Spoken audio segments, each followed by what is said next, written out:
Good afternoon, everyone. I'm Andy, and welcome to this week's Team Kentucky Update. Today's update comes at a tough time. It is the 24th anniversary of September 11th, the most devastating terrorist attack on the United States in our history. One where I and many other people lost someone they care about, but one where we look back each and every year and recognize the bravery of first responders who ran into danger, many of which lost their lives. We're going to recognize September 11th near the end of today's update, and we have some of our heroes that are here with us today. I also know that yesterday we saw a horrific act of violence. Political violence or any violence is never, ever, ever the answer. And today we're going to try to start with some positive news because I think we're all in that place where we need to see some of that light, some of that positivity. So we'll start where we normally start these updates, and that's with our red hot economy. Since I became governor, we've now announced over 1,200 new location and expansion projects for a record $43 billion in new investment and the creation of over 63,200 new jobs. We like to celebrate each of these announcements, and we have a new one today.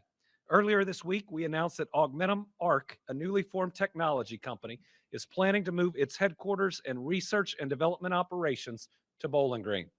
The $475,000 project is expected to generate at least 24 good-paying jobs.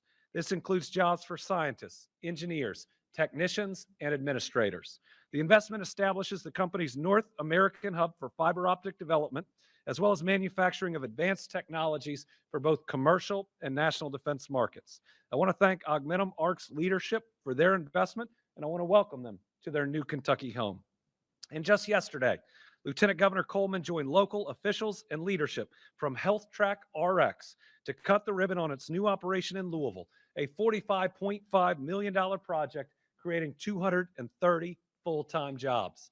The new operation is the company's largest and most advanced laboratory to date.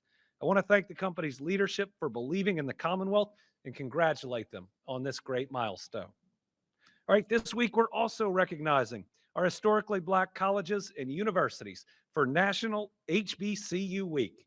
I am proud that we have President of Simmons College of Kentucky, Dr. Kevin Cosby, as well as Kentucky State University President, Dr. Kofi Akapo, here with us. Here in Kentucky, we value our HBCUs. We know that education is the key to a brighter future, and Simmons College of Kentucky and Kentucky State University transform lives on a daily basis. That's why my administration has made it a priority and will continue to make it a priority to support these schools. We implemented new signs and historic markers to recognize and celebrate Kentucky's HBCUs. We wanted people traveling through Kentucky to know what we place value on and how critical we view these two great institutions. Now, when folks drive by these signs, they see the significant role that Simmons and KSU play in our Commonwealth. In 2021, I was also proud to sign legislation to support our HBCUs. This helps students attending Simmons or KSU receive tuition grants and encourage collaboration between the two schools to help more students, particularly in West Louisville, to attend. These schools don't just serve the students enrolled, they also help lift up fellow Kentuckians and communities. Through those efforts, Team Kentucky's partnered with both Simmons and KSU to create opportunities and programs to support health, teacher preparation, second chances, and more. Both of my kids, Will and Lila, are in high school right here in Frankfort. They will both receive associate's degrees from Kentucky State University at the end of high school, something I'm really proud of. I'm grateful for both of these schools and the positive impact that they are making on my family, but mainly on Kentucky and beyond. So I am proud to celebrate them this week and every week in Kentucky. So I'd ask our two presidents, if you join me up here and make a few comments about your amazing institutions in this very important week. Please. Okay. Thank you so much, Governor, and to Lieutenant Governor Coleman, and to my colleague at Kentucky State, President Akupo. I'd like to first of all thank Governor Andy Beshear for his support of historical Black colleges and universities in our Commonwealth, both Simmons and Kentucky State. The motto of the United Negro College Fund is, "A mind is a terrible thing to waste, but it is also a wonderful thing to invest in." The investments that we're making in Kentucky's HBCUs is having a profound impact and a positive effect upon our Commonwealth. The Greeks used to tell the story of how human beings were jealous and envious of the gods who had intelligence. The gods wanted to monopolize their intelligence, and so they hid intelligence away from human beings. They hid it in the mountains, but human beings went looking to the mountains and almost found it. They hid it in the valleys, and human beings went to the valleys and almost found it. Until one God said, "Well, I know a place where we can hide intelligence where they will never look." And the God said, "Hide intelligence in their brains, because they'll never look to their brains to find intelligence." HBCUs are helping students to find intelligence by cultivating their brains. And this administration in our state has done a great job in helping to assist, I know, Kentucky State and Simmons College of Kentucky. Thank you so much, Governor Beshear, for the platform you've given us. Well, thank you, Governor. Thank you, Lieutenant Governor, and all the leaders in the room for allowing us the opportunity to be here this afternoon with you all. I do agree with the Governor. HBCUs play a key role in our nation. Despite our small number, we graduate 20% of all the Black students. We also play a crucial role in transforming lives every day. If you take the case of Kentucky State University, we're the third research institution in Kentucky. Our land-grant mission allows us to do research, education, and extension. We're present in all 120 counties in the Commonwealth. And our goal is to continue to build on this success so we can together help the governor and our elected leaders to move our Commonwealth forward. Thank you again. Thank you to both of these great leaders. I think about how Dr. Cosby, I almost want to use the word resurrect, but he's a pastor. Simmons and the effort that he and so many others have put in, it's just amazing to see the great things that are happening. And our great president of Kentucky State University really coming in at a time, making changes that needed to be changed, getting it on a path towards solvency so it can continue to help so many people out there. Thank you all so much for your leadership. And I want to close this segment the way I started. We are proud of our HBCUs. In Kentucky, we still believe diversity is a strength, never a weakness.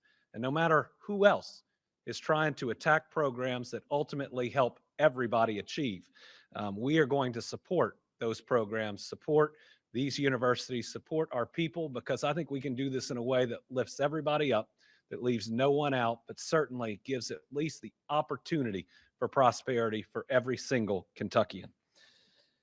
All right, next we have some good news for our communities recovering from natural disasters. Remember, we're rebuilding on both fronts here in Kentucky, from the tornadoes in 2021 to the floods in 2022, and we ain't leaving anybody behind. Just a week ago, I was in Mayfield and Princeton dedicating 2 homes. I think this had to have been the 60th or 70th group of homes out of the 200 plus that we've had a part in building. But whoever gets the very last home, the last family helped, is just as important as the first. And we wanted to be there to celebrate with these 2 single moms raising kids that had been through so much and shown so much resilience. So today, we have some more good news. Last year, I announced that we're building nearly 1,000 rental units across the western Kentucky counties hit by these tornadoes. Those rental homes will be built in Christian, Graves, Hopkins, and Warren counties. This was the largest affordable housing, largest single affordable housing announcement that we had made in Kentucky's history. And now that announcement is becoming a reality. Just this past week, SoCar, the developer, closed on 3 properties.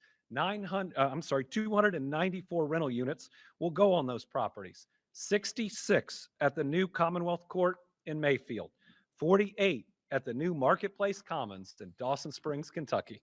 and 180 at the new Emery Flats in Bowling Green.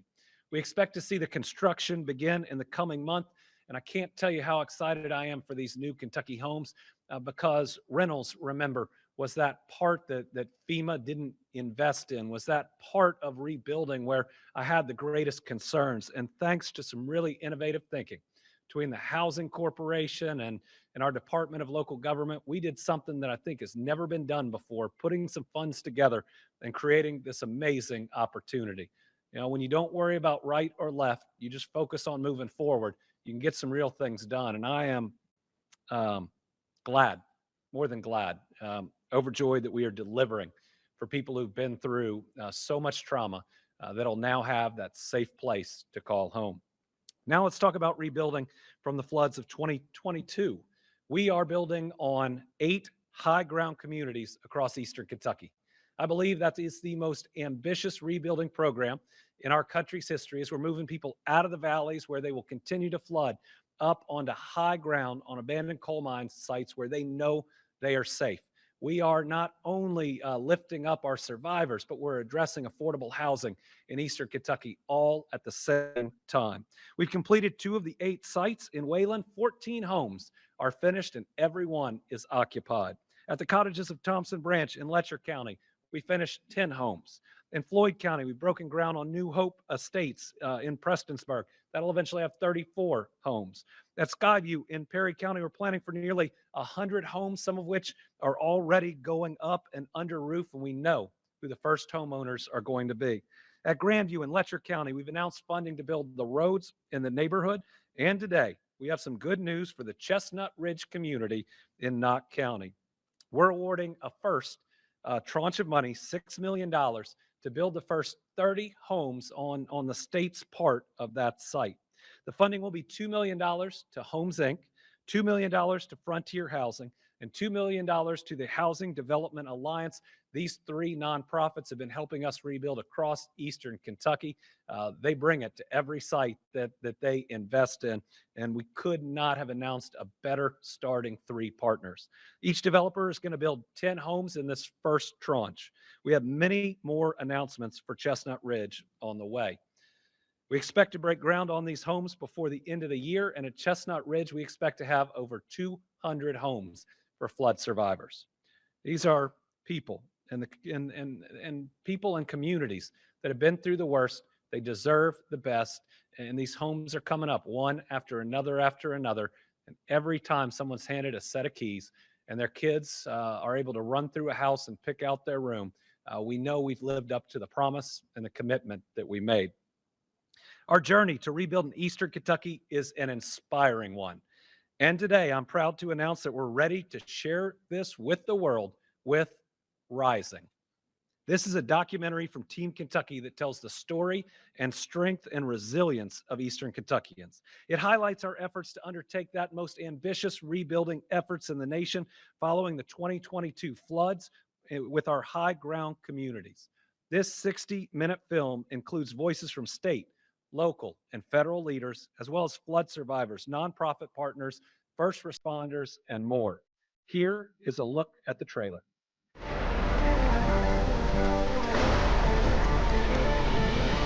It was just a matter of minutes and it got up to my chest. It was terrifying. We were sure people were going to get washed away. The Kentucky National Guard saying 400 people have been rescued by helicopter. One mother says she used the cord from her vacuum cleaner to tie herself to her 2 children, hoping it would help keep them alive, and in the worst case, their bodies would be found together. We had a totally new floodplain after this flood. It was like a war zone. Our people deserve better than this. Eastern Kentucky saw the worst of Mother Nature, but the world saw the best of Team Kentucky. This is something the likes of which we have never seen, which means we need a response that is the same. I never thought it was truly going to get better, but I'm able to stand here today and say that it did get better. So this could be the event that wiped us out, or it could be a catalyst to making some real change. It's been a lot of work, but it's absolutely worth it. This is a really special film that our team has worked incredibly hard on. It was produced and edited by Team Kentucky with support from the Tourism, Arts, and Heritage Cabinet and the Cabinet for Economic Development. I'm proud that we'll be premiering the film next Thursday, September 18th at the Mountain Arts Center in Prestonsburg. There will be a reception, a screening of the film, and a roundtable with some of our local leaders about the work that they have put in. Seats are limited, so please RSVP by visiting rising.ky.gov. There you'll find the event RSVP link and more information on the documentary. The film is free to view. We're just asking that if folks are able, they donate to the Team Kentucky Storm Relief Fund. Our hope is that in any way we're able to place this documentary, it generates dollars to help us build more houses on those high ground sites. Just think about it. Telling our story and the world wanting to hear it can provide more resources for the families that went through everything in this film. Again, all proceeds go directly to help storm survivors across our Commonwealth. So today, I'm also glad that we have our Lieutenant Governor, Jacqueline Coleman, with us to recognize Adult Education and Family Literacy Week in Kentucky.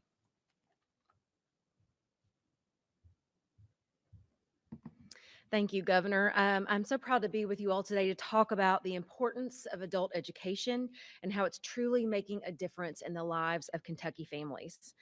The governor has proclaimed September 15th to the 19th as Adult Education and Family Literacy Week in Kentucky.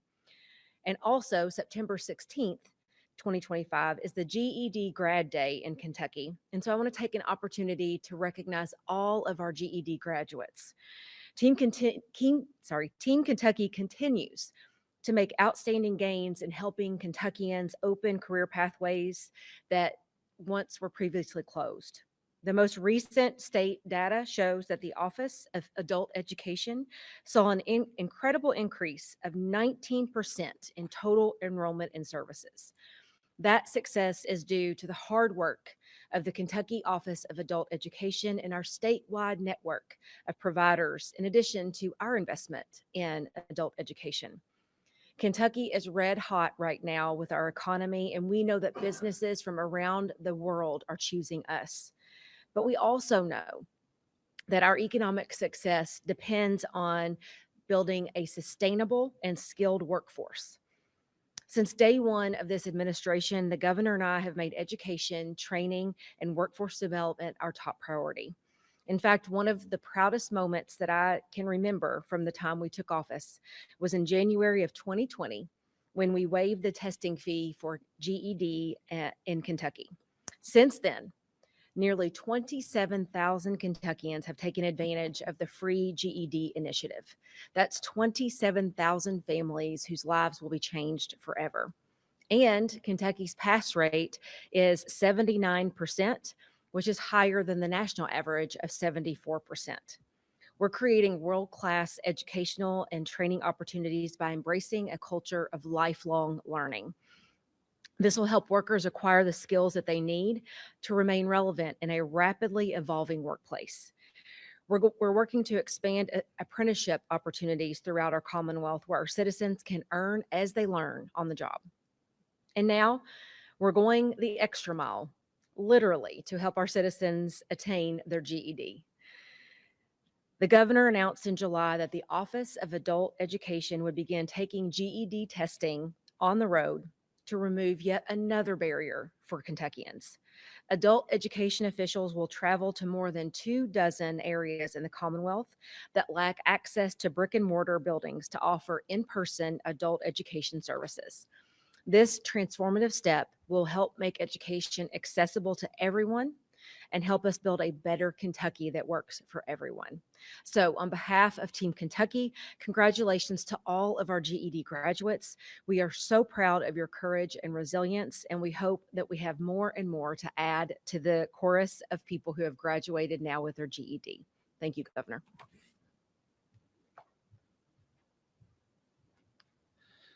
September is Hunger Action Month. As governor, I'm laser focused on the challenges that face our families every day. And that means making sure that every Kentucky family has enough food. At least 710,000 Kentuckians are facing hunger. That's 1 in 6 people across our state. And it includes 1 in 5 children. And the Commonwealth continues to have the nation's highest rate of hunger among older adults. These aren't just statistics, they're our neighbors, our family, and our friends. No Kentucky family should have to choose between putting food on the table and a roof over their head. We have an obligation to take care of our neighbors. I'm reminded that every book of the gospel has the miracle of the fishes and the loaves, every single one. That means if you're a person that shares my faith, it's a big deal. It means that in a country where we grow enough food for everyone, no one should go hungry. Unfortunately, now even more Kentuckians are at risk of hunger due to the dangerous snap cuts in the president's big, ugly bill. I wrote to our congressional delegation urging them to oppose any steps that undermine those benefits. More than 600,000 of our people rely on this vital support. Again, that's 1 out of every 8 Kentuckians. Our government should be fighting hunger, not causing it, and our country deserves better. Solving hunger isn't a partisan issue. It's not right versus left. It's simply right versus wrong. That's why my administration has worked hard to fight hunger through launching multiple programs to provide good, healthy food to our students. Our students can't learn. We can't improve those reading and math scores if they show up for school hungry. It's why we've worked to eliminate wait lists for meals for seniors, and we've delivered over 17 million meals. It's how we supported food banks and pantries across the Commonwealth, and how the First Lady has continued her work with Shop and Share to make sure food donations seek domestic violence shelters so those survivors and their kids have a safe place to go and a meal waiting for them when they flee from danger. But we know there's still more work to do, and we'll keep fighting to end hunger here in the Commonwealth. For those interested in joining the fight, visit feedingky.org or your local food pantry. And your local food pantry is going to need more help now than ever before. So if you can help, please do. If you've been waiting to find that cause that you can jump into, this is one that's worth it. When you do it, you're helping everybody, and you're helping them solely based on need.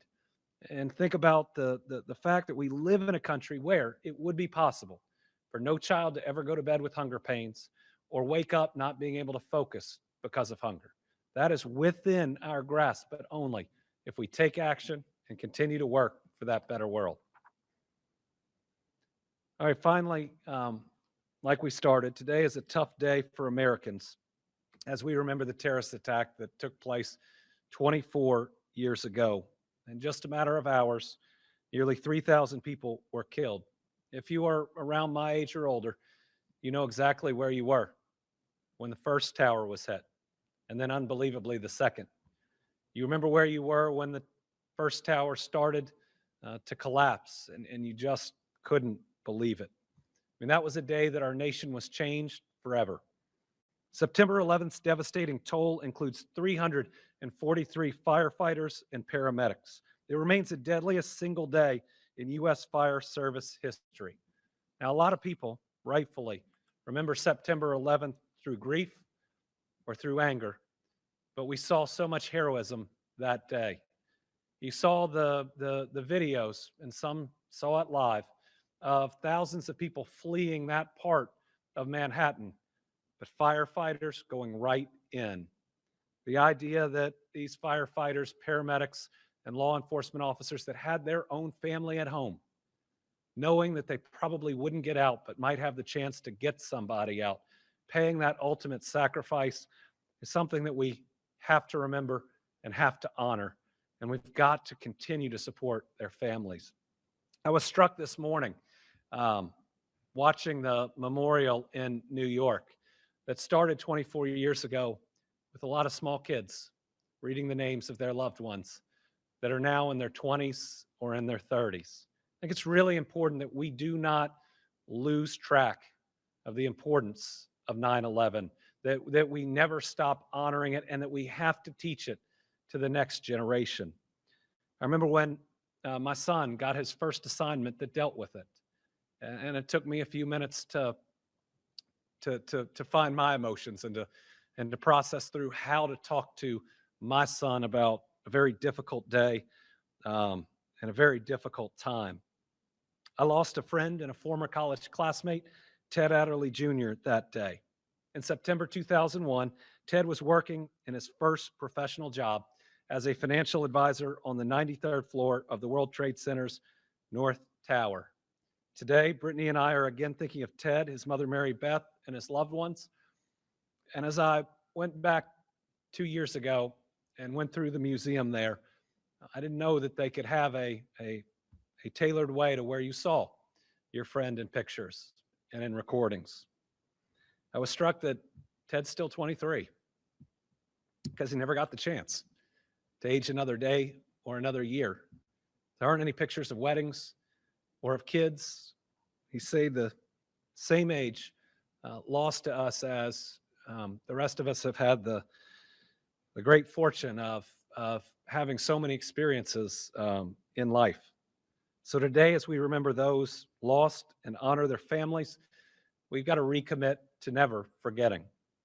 Now known as Patriot Day, we also remember the courage and bravery of the first responders that risked and lost their lives. And we remember that our first responders can be called upon to make that sacrifice on any day. One of the positives that's come out of 9/11 is we're able to honor the bravery of every single first responder, every single firefighter during these days, and recognize the danger in their job, but also show them our gratitude. So today, to recognize their efforts, I'm proud that we have Lexington Fire Department Chief Jason Wells with us to share a little bit about his feelings on 9/11, but also the incredible work that his department does. Chief? Thank you for being here. Thank you. Thank you, Governor, for your profound words and for the incredible honor of speaking with you all on this solemn day. In the fire service and across our nation, we hold fast to two words: never forget. That is our promise, to always remember the sacrifices made on September 11th, 2001. Today, we make good on that promise. 343 firefighters, 441 total first responders, 2,977 souls lost. Each one we remember today.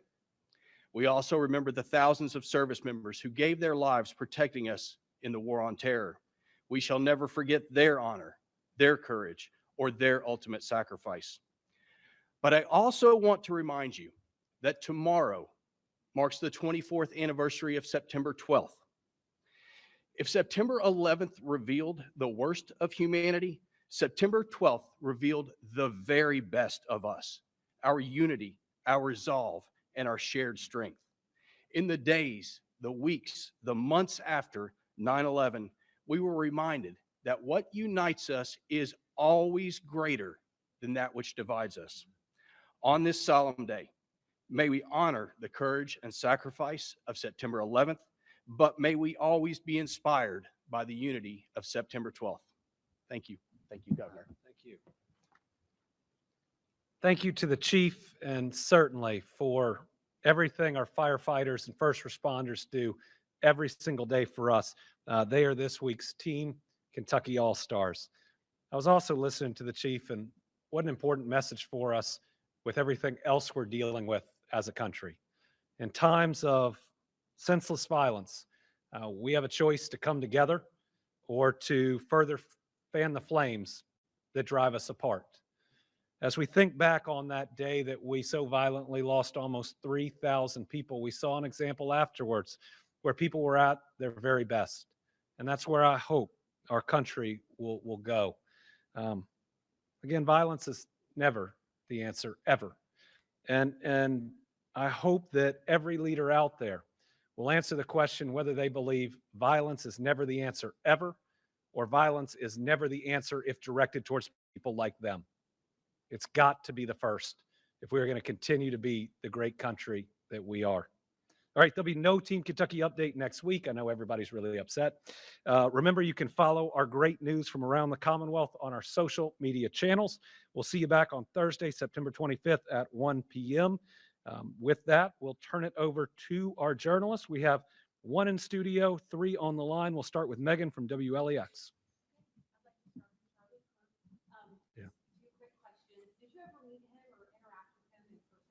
I'd never met Charlie Kirk, at least to my knowledge.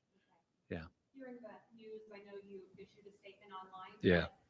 Your initial reaction to that has to hit hard. Yeah. Aside from anything else, Charlie Kirk was a human being. My faith teaches me that all children are children of God, and one was just ripped away from us way too early.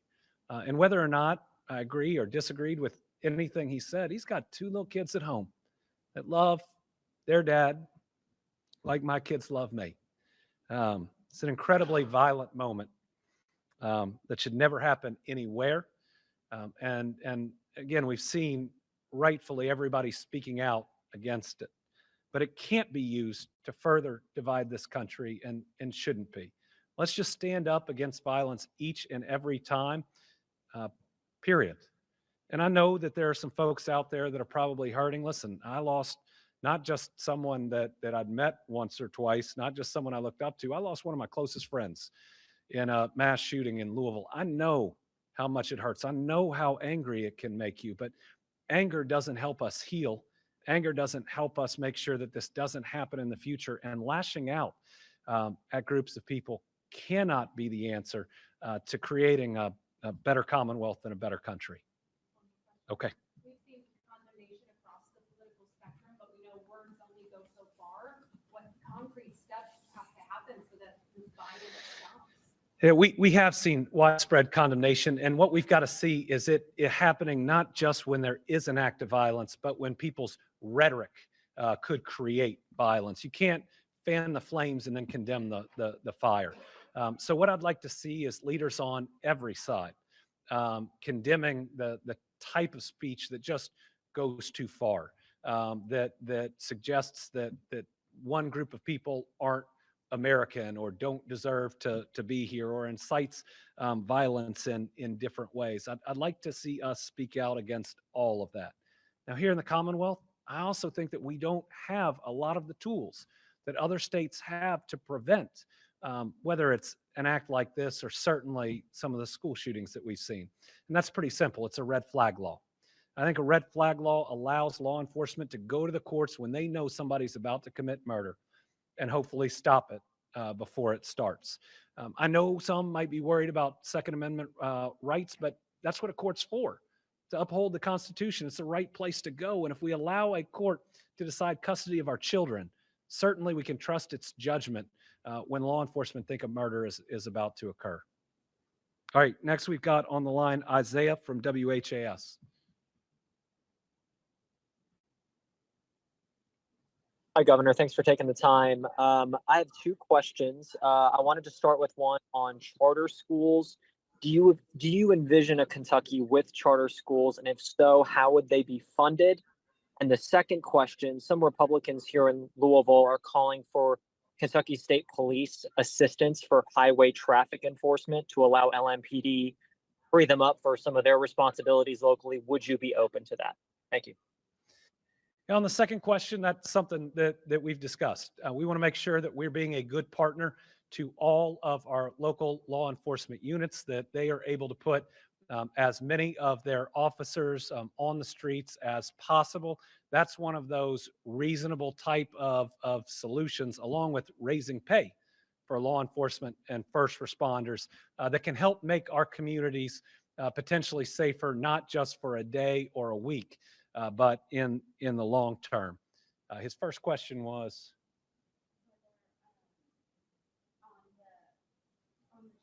Oh, the first question was on charter schools. Again, that's kind of a phrase that can mean a lot of things.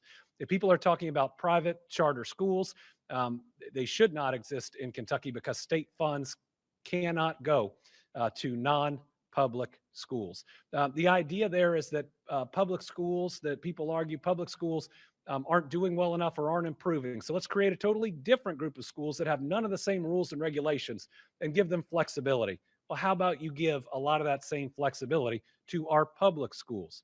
If you're going to pass a lot of rules that constrain them and then blame them for the result, how about you give them the same flexibility that you look at charters? And listen, the answer can't be to divert just some small group of students to some different system. The answer has to be one that lifts everyone up, and that is better investing in our public school system.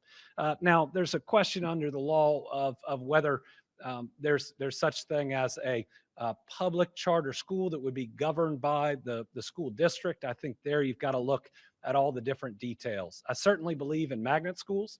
I certainly believe in programs within schools that may help students that are struggling or excelling. But in the end, let's invest in public school and let's give them as much flexibility as we can with the appropriate oversight to succeed.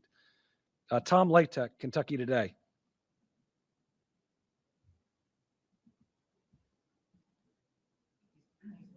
Okay, Austin Horn, Lexington Herald Leader.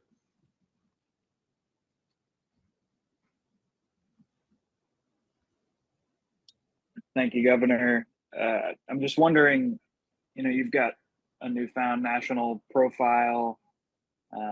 It's kind of on the rise, and this comes at a time where we're seeing a lot of political violence just in general, assassinations, attempts like we saw yesterday. Does that worry you for your safety or for your family? Yesterday was certainly concerning for everyone. For me, sadly, we've been through a number of threats. We had threats during the pandemic, threats similar to what happened yesterday that had me leave the Capitol in a lot of different ways. We had the armed group that went past all of the barriers in the executive mansion and pounded on the door demanding I come out. And when they found out, surprise, it wasn't there. They hung me in effigy. You saw the plot to kill Gretchen Whitmer. You saw the firebombing of Josh Shapiro's house. You saw the attack on Nancy Pelosi's husband. You've seen what happened to Charlie Kirk and certainly attempts on the life of the president. We see a lot of violence out there. Me, I've got one of the best security details anybody could ever ask for. I have more people around me trying to protect me than a lot of Americans or a lot of people who are in these positions. So I worry less about me and my family because of my trust and the people that show up every day to protect us. But I do worry about others that are out there. In the end, we've just got to make sure that we never, ever accept what happened yesterday or the time before that. I mean, the former Minnesota Speaker of the House being murdered in her own home. So this is not red or blue. It's just wrong. And if we are going to let politics invade something so wrong as murder, well, we've got a lot more work to do to create that better world that our kids deserve. Or how about we leave it like this? We have a commitment not to leave a broken country to our kids, to leave a divided country to our kids, a country where that is boiling too hot, or where people are trying to constantly create an us versus a them and then dehumanize one side and encourage violence. That is not the country any of us want our kids to grow up in. And the answer to that will never be one side just agrees with everything that the other does. It's that we learn to get along better, or in the very least, to wish each other well, even when we disagree. So I know that's a tall order, especially with where we've seen things moving, but it's worth it. Remember, our kids, our grandkids, and our great-grandkids are going to live in this country, and we have an obligation to leave it better off, not worse off than we found it. So again, a heavy week, a heavy couple days, but also 9/11 being a day we need to remember in our country's history, and a whole lot of people that we need to be thanking. So everybody, in this next week, when you see a firefighter, when you see a first responder, you thank them for what they do. Thank you very much. And thank you all.